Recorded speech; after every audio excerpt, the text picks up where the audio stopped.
Почитувани сограѓани, воопшто не е случајно тоа што ребалансот на буџетот помина далеку од очите на јавноста во екот на предавничката промена на името. На вечерна седница на владата на Република Македонија се намалија расходите за капитални инвестиции, а најголем удар беше зададен на здравството. Во првата половина од годината, реализацијата на капиталните инвестиции беше само 11%.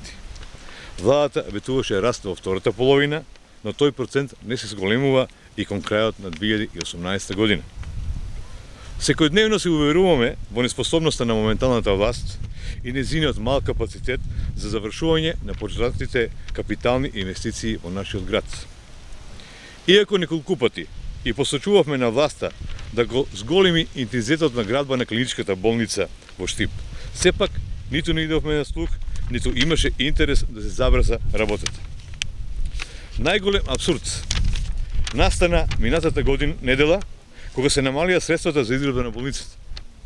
И колку да звучи неверојатно, и како наизуст повторувано обвинение на опозицијата, за жал е вистинито. Негрижата на пациентите од источниот регион се осликува во прекроениот буџет на владата. На почетокот од годината имаше средства за доградба на клиничката болница, но на крајот истите средства беа насочени кон 50 партиски вработувања. Замислете, СДС за граѓаните од источниот регион вака ја крои политиката. Пари за болница нема, но пари за партиски вработувања секогаш има. И додека болните од истокот лежат на дотрајани кревети во несоодветни болнички услови и се судираа со недостаток на медицински материјал кој пречесто го набавуваат и самите. Владата реши да скати дури 600.000 евра за изградба на нова и современа болница.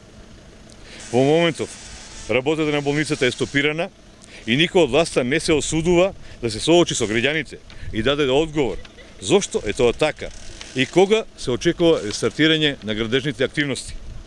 Затоа ВМРО-ДПМНЕ, како одговорна и будна опозиција, ги повикува државниот секретар во Министерството за здравство и самиот министер за здравство да им образложат на граѓаните.